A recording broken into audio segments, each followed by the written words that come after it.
Welcome to the latest episode of This Week in Global Development. I'm David Ainsworth. I'm the business editor here at Devex, here in place of your usual host, Raj Kumar. And I'm joined today by Fiona Zublin, deputy editor. Hey, Fiona.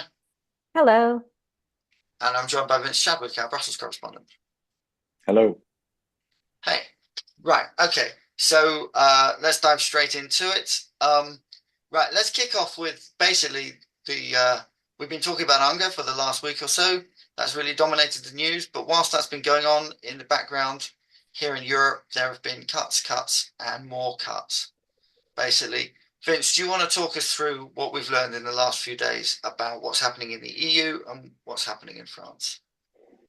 Sure. So I guess it's important to say that what we're seeing in Europe at the moment is actually the result, in the case of the European Commission, of something that was agreed at the beginning of the year in February, where the EU budget, the EU is one of the world's biggest aid donors, the European Commission, behind the US and Germany. And so, we've covered the German cuts, and you should always pay attention when Europe, as a whole, the European Commission institutions are cutting as well. They have to find 2 billion euros from their development budget to cut, basically. They have another word for it, but it's basically a cut, because the heads of the 27 EU member states decided in February on some new priorities for that 7-year budget, which runs until 2027. And predictably, Ukraine was a big part of that, the conflict in Ukraine, the all-out war in Ukraine, which was not a factor when this budget was conceived in 2018 when it was first proposed, and a wish to focus more on preventing migration to Europe. So the EU leaders came up with these priorities, and as a result, the numbers were shifted around, and the development department has been spending the last few months trying to find how to cut 2 billion euros from its development budget, basically. So it's not that we've discovered this week that there's going to be a 2 billion euro cut. It's we've discovered how they're going to do it. And it's been an interesting process. At one point, the neighborhood commissioner, who's Hungarian, he thought that his department shouldn't be, these cuts shouldn't apply to countries in the EU neighborhood. He eventually lost that argument, and the development department won the argument that the cuts should be implemented on a pro rata basis according to how much of the funding pie each area of the world really had in the first place. But then there was still a question mark about which countries would lose how much. And that was part of the debate that's been going on, and actually ran into the European summer. Everyone forgot about it, went to the beach, and came back in September. And the Commission finally, after months of prodding from the same member states whose leader told them to make the cut in the first place, the development diplomats at those member states were telling the Commission, how are you going to do this? And were very concerned. Finally, last week, the Commission came up with those numbers and told the member states, this is how we'd like to make the cut. And predictably, it's not good news. It's not good news for least developed countries. It's not good news for African countries, and there's some quite steep cuts. It's fair to say there's still some confusion, really. I mean, I've got reported on the document that was circulated to member states. The Commission has responded that the process isn't finished. Everyone I talk to says it's going to look basically pretty similar to what they're circulating. Otherwise, they probably wouldn't have circulated it. There's some question marks about whether they're being very transparent about this. I went to the press room in Brussels last week and I said, can you at least, we know it's not your fault. You have to find these 2 billion cuts. The European Commission, your member states have told you to do this. Can you at least be transparent about which countries will be affected, which regions will be affected by how much? And they couldn't make that commitment, actually. Hence the reason we rely on leaked documents and things like that, because the world's trying to understand basically what this means. And I think you alluded to it, Dave, it does come in a time when member states are cutting as well. France, Germany, Sweden, the Netherlands, Belgium's considering a serious cut. So that's very much direction of travel. And so even though this was something that was set in train in February, we're starting to get more of a picture of how it's going to look, and it's not looking good. Okay.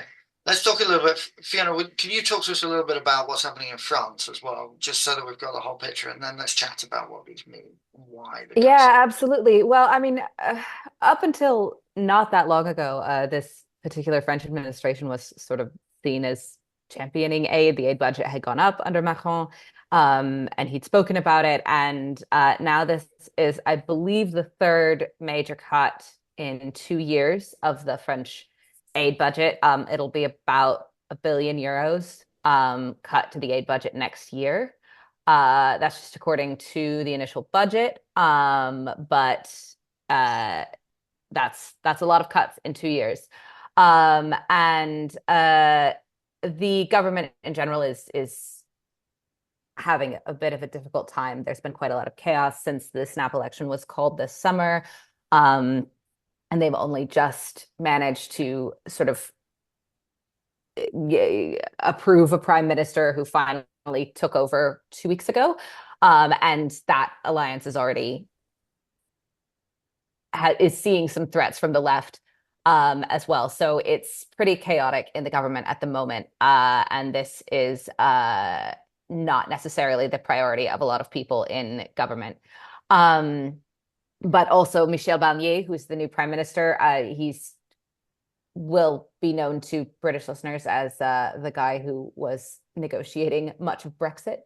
But he's also quite right wing and is not seen as a big hope for the aid community for reversing these cuts, since the new budget has to be submitted by the beginning of this month. So the finalized budget has to be submitted by the beginning of this month, and that's not a lot of time to make changes if any changes are to be made. Okay, so and you alluded to this earlier, Vince. Like, this is not even an isolated instance in France. It's not an isolated instance in the EU. We're seeing all of the big European donors cutting. It started with the UK. Now it's moved to Germany. The Nordics are looking at it. The Low Countries are looking at it. It's a habit now. Everybody's in on it. They're all looking at each other, saying, "Well, you're not spending as much as we're spending. We should probably be spending less." And it's a little bit of a race to the bottom. And these are historically probably the 10 most generous donors in terms of ODA per kind of capita, per proportion of GNI. Like a lot of the most generous donors are in Northern Europe. So if they are now saying, we think we've been too generous and we're making these cuts, it's pretty worrying for the aid community as a whole, because a lot of money has flown from these donors historically. Um, why do we think it's happening?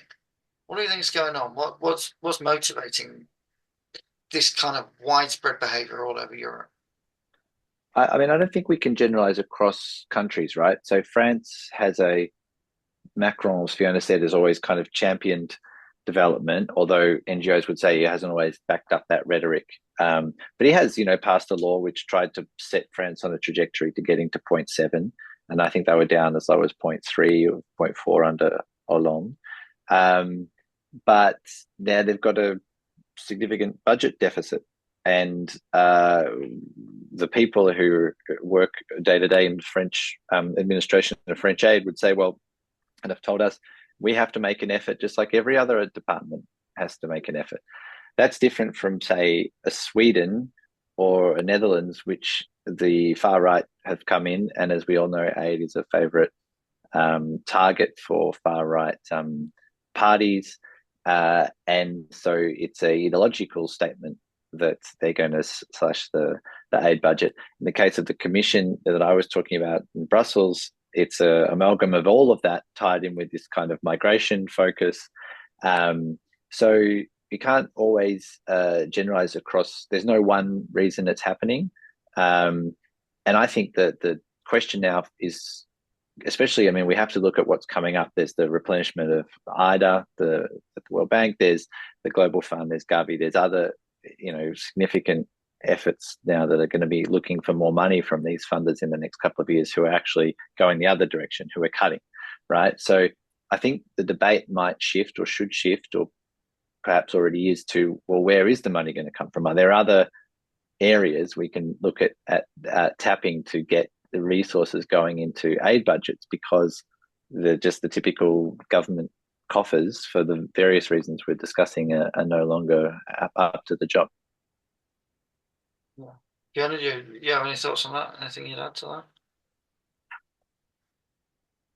I mean, I do think that, as you've said, it's a bit of a race to the bottom. I think that there is a lot of deniability allowed for these governments, and that's the reason that we're seeing all of this happening uh, in this sort of domino effect. Even though, as Vince says, the reasons vary by country, but I think without this sort of group effect of all of these cuts happening, we wouldn't necessarily be seeing so many at the same time. Yeah, I think there's a couple of factors I would identify. One is, as you alluded to, Vince, migration. Like it's obviously eating more and more and more of these aid budgets, and we're seeing migration at a scale we haven't really seen since the Second World War. People coming in from Syria, from Afghanistan, from Ukraine, and I think people are feeling under threat in Europe, and we don't know to what extent that's kind of cause and effect. Are we seeing far right kind of governments coming to power because people are feeling threatened by migration, or is there something else going on there? And then I think another factor is the economy. The the European economies in general have been in the doldrums for quite a while now. There have been all sorts of problems there. Um, and we have to kind of think about just are these governments genuinely looking at it and going, we haven't got any money. We want to spend an easy target when you feel that the purse strings are kind of tightening a bit is to pick on the aid budget. Um, I guess the next question would be, what are the implications? Who's going to lose out? What changes are we going to see in who's not going to get the money? How is this going to impact the development sector as a whole going forward? Well, I I think think. that's what. Sorry, Oh, you go sorry, ahead, Fiona. Vince. I was going to say, I mean, I'm sure you can also speak to this, but one of the real shifts that we've seen in sort of rhetoric across Europe is not just less money to aid, but also a rethinking of aid, so that it's more about foreign policy, more about economic development, more about what do we get out of this than it is about sort of traditional thoughts around aid. And you see that with, for example, the Global Gateway. You see that with a lot of migration policy related issues. And I think that's a really big factor. What were you going to say, Vince? Uh, yeah. I think that is a big factor. I think it's important to look at where the cuts happen, right? So I think around the time that the Swedes were talking about cutting, it's often say UN agencies like say UNDP was aimed for big cuts and things like that. Um, which is interesting because I think there was some OECD data out recently that showed that multilateral aid is growing as a share of ODA. From traditionally, been around a third, and now it's getting up to about a half, right? And we know there's a proliferation of all these different funds and everything. So I think if I was the UN, I'd be really nervous because the days of countries just giving large unearmarked amounts to the UN is probably definitely unlikely because in an environment where you are feeling threatened by your citizens, and even whatever you're spending is going to be more scrutinized, and people are skeptical. Countries, even progressive countries, might want to be earmarking more things, might want to be doing their own initiatives. So I think it could have serious implications for the UN. And one of the things I write about is this thing called the Spotlight Initiative, which is an effort to tackle gender-based violence around the world. And the UN's kind of doubled down recently and asked for another, hundreds of millions of dollars, I think, for this initiative, even though there were some questions about how effective the first iteration was, which was done thanks to 500 million euros from the EU. And the UN's basically saying, hey, member states, typically Europeans, please chip into this fund. I think that kind of ask is increasingly difficult and steep. And which countries is the aid being cut from? Because as Fiona said, if it's self-interest, as it is in Europe, and Global Gateway, infrastructure projects, green hydrogen, and all this kind of stuff, middle income countries getting low and middle income countries getting cut, or is it the LDCs, the least developed countries? Because maybe the EU doesn't particularly have a large strategic interest in, say, Malawi. I mean, you could always just, it's a relative game, obviously, and you could say that they do, but I think it's important when we look at the cuts to say where are the cuts happening specifically, which is why it's been so controversial and like pulling teeth to get the Commission to admit where they're cutting, because that's really the ball game at the end of the day. If you really sapping the funds from least developed countries, often who rely on grants because it's not considered possible for a development bank to do private sector investment in a least developed country. So the budget guarantees that the Commission has at its disposal end up going to North Africa or to the neighbourhood. They don't go to Central African Republic, as the Commission promised at the beginning when it first started offering budget guarantees. Then those countries will fall even further behind at a time when the EU support to least developed countries is actually sinking. I think the target is the UN target. It should be between 0.15 and 0.2% of GNI to least developed countries. I think across the board in Europe and its member states at the moment, it's 0.1%. But in the eyes of the man in the street, that's kind of what foreign aid is for, right? The least developed countries. But the reality is actually quite different. So I think that's a phenomenon to keep an eye on as well. Yeah, I think there's one really worrying thing about the fact that we're seeing aid cuts is that simultaneously there's so many more demands on the amount of money that's available out there. We've seen a doubling in humanitarian need in just the last 5 years. And for a long time, that was being met by a fairly heroic effort, more or less in time, well, very largely from the United States. Germany was a big humanitarian donor. The EU was a big humanitarian donor. But so much more money is needed just to keep up with the fact that we've seen more than doubling in the number of displaced people. We've seen just huge levels of famine in everywhere from Sudan to Gaza and this sort of thing. Simultaneously, people are being asked for a ton more money for climate. Like we're seeing huge demands on climate spending. And if you look at the amount of money that goes to climate, we're supposed to have been allocating $100 billion a year to climate. Almost all of that is either not really climate, it's just something people were pretending was climate, or it's money that they've just diverted from other bits of the aid budget. Often they've not even diverted it from the aid budget. They're spending on exactly the same thing they were before, and they've slapped a climate label on it. But if we're serious about climate, we need to find new money for that as well. And at the same time, these governments, as you said, have been spending far more within their own borders on looking after refugees, on migration, and just in general kind of shoring up their own interests. So there's a real kind of least developed countries are being squeezed from every side. We talked a little bit about migration last week. I think we published something saying that the EU had been working on migration for years and had absolutely no idea which of its strategies were the most effective. Fiona, Yeah, this is a piece from our UK correspondent, Rob Merrick. It's a group called the Emergency Trust Fund for Africa, which is an EU fund, which is created to reduce migrant crossings. And I mean, essentially, it's not just that it's not doing what it was set up to do. It doesn't even know what the right way to do that thing is yet. And it's 8 years on. They don't have the data that they need to understand what the push and pull factors are to do what they're trying to do. And it's I mean,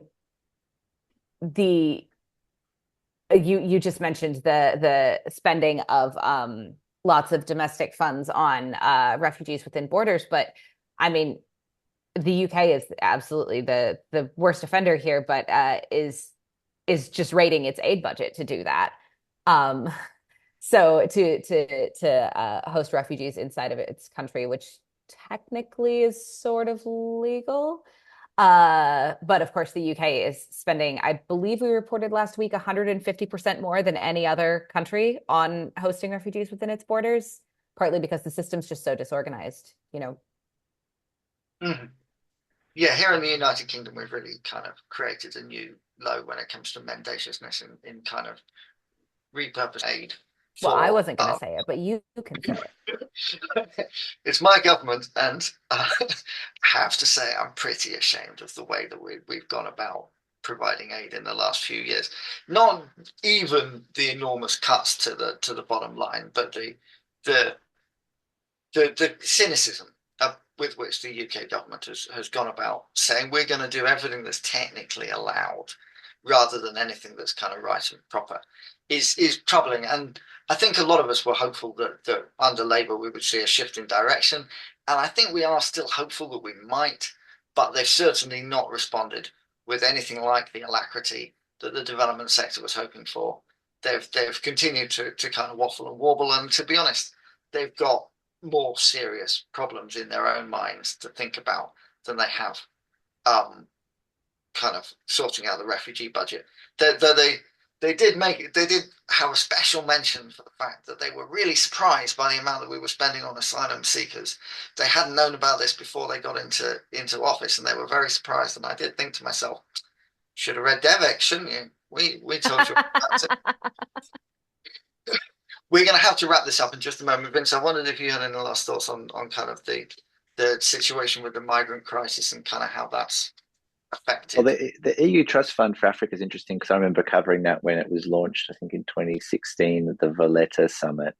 The nature of using development assistance to stop migration has always been a bit confused, because even the best academic experts say that in the short term, if you empower people enough that they have enough in their pocket to be able to move, they might actually end up moving more. So the other thing to say about the European Court of Auditors that did that report is that they love taking swings at the Commission. It's not to say they're always wrong. It's just to say they are very critical all the time. And the Commission certainly doesn't relish the trips down to Luxembourg to talk to them, I think. But it's not to say they're wrong. I think what will be interesting now in the next iteration of the von der Leyen European Commission, which is the second term of the president of the European Commission, which is just beginning. She's clearly interested in a kind of a Giorgia Meloni style bilateral deals with countries in North Africa to stop migration. That's kind of the model. It's moving away from what the Trust Fund was doing, which was little projects all over the place, trying to stop people coming up from the Sahel. And, some great reporting's been done on the kind of forces that were given, say, it doesn't have to be military hardware, but, communications equipment and stuff. How much oversight did the EU really have over which entities it was empowering and supporting? I think it'll be interesting in the next few years to see that bilateral deal model happening more and more with countries, rather than this kind of trust fund approach, which is actually being subsumed into the current aid budget. Okay. All right. I think we're going to have to wrap it up there. We've got some time pressures here. Thank you very much for joining us for this week in global development, in which we've heard essentially that European aid is in a complete mess. So thank you very much to Fiona Zublin and to Vince Chadwick. It's been an absolute pleasure. And to all of our listeners, we hope you enjoyed yourselves, and check out everything at devex.com.